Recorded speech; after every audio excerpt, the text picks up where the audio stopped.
Gratitude. जब भी किसी से कुछ प्राप्त करो,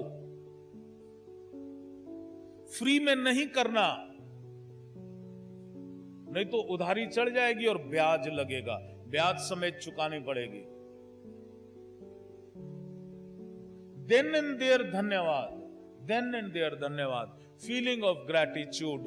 और देन एंड देयर, अगर किसी ने तुम्हारी सेवा करी है, तुरंत तुम भी सेवा करो, रखना नहीं, कर्जा नहीं चढ़ाना अपने ऊपर, कमाई करना, पुण्यों की कमाई करना। जो बीज डालोगे वही तुमको वापिस मिलेगा। सुख चाहिए तो सुख बांट, खुशी चाहिए तो खुशी दे। जो बीज फेंकोगे खेत में वही फसल काट के घर ले जाओगे।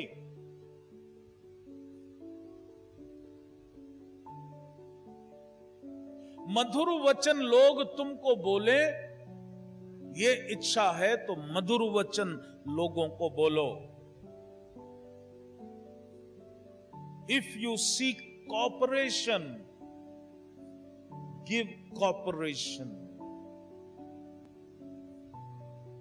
धन चाहिए तो दान दे,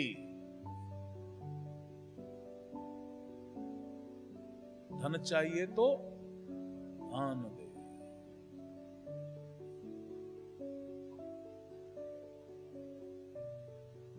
जो भी चाहिए, और दुख चाहिए तो दुख दे।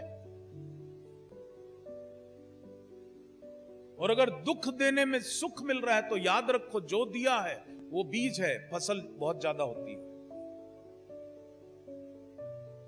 दुख दिया है तो दुख आएगा ही, चाहे वो क्षमा करके चला गया तो भी आएगा ही।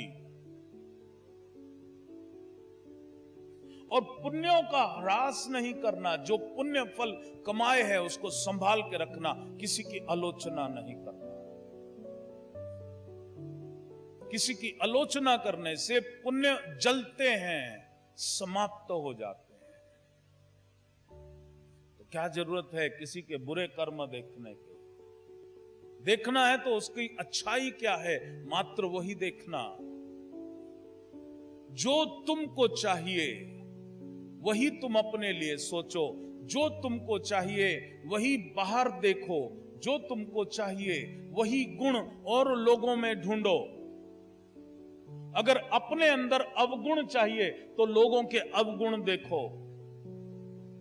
हमारे भीतर भी पैदा हो जाएंगे। और यदि अपने लिए गुण चाहिए, आप चाहते हो कि मैं गुणवान बनूं, तो प्रत्येक व्यक्ति की दृष्टि तुम्हारी उसके गुणों के ऊपर, सद्गुणों के ऊपर जानी चाहिए। अगर तुमने ये अभ्यास कर लिया तो तुम्हारे भीतर भी गुण जागृत होंगे। और अगर गलती से अभ्यास कर लिया लोगों के अवगुण देखने के, तो भीतर भी जो है वो नेगेटिव पौधे जन्म लेंगे। If you seek cooperation from other people, तो निष्काम सेवा करनी शुरू करो। अगर तुम नहीं कर रहे और लोग तुम्हारी कर रहे हैं, तो ये नहीं समझना ये अच्छा हो रहा है, ये खतरे की घंटी है कि जो तुमने कमाई करी थी वो खर्च हो रही है। जिस दिन वो खत्म हो गई उस दिन कोई नहीं रहेगा तुम्हारी हेल्प करने के लिए। इसलिए पूंजी खत्म नहीं करना, जो भी पूंजी कमाई है उसको आध्यात्मिक उन्नति में लगाना, जो भी पूंजी कमाई है उसको अच्छे काम में लगाना और प्रतिदिन कमाई करना। ये सच्ची कमाई, गुरु नानक जी को बोला था ना, सच्ची कमाई सच्चा सौदा करके आ। तो वो सबसे सच्चा सौदा वही था कि अन्न खिला के आ गए लोगों, पुण्य कमा के आ।